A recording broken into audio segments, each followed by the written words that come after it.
死では生きてはけぬ親を乗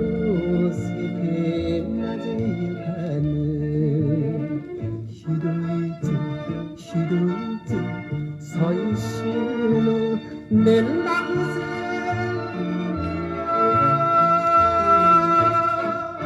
赤いラン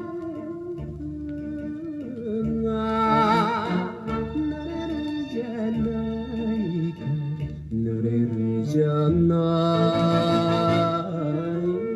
か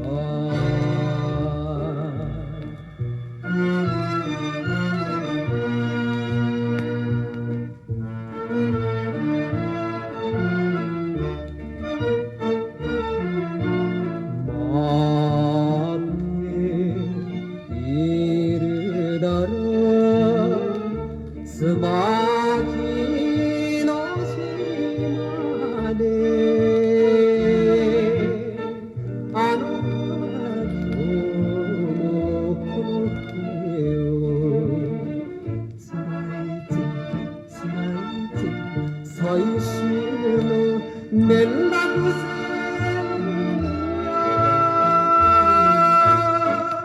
離れの定めが悲しい定めが悲しい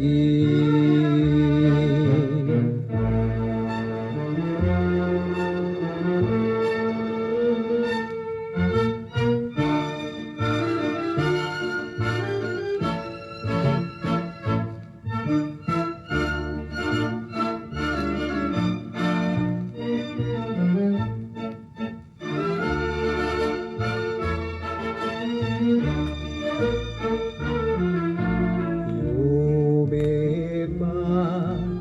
答えるこの会話が二人遠いのと頼むぜ頼むぜ最終の連絡線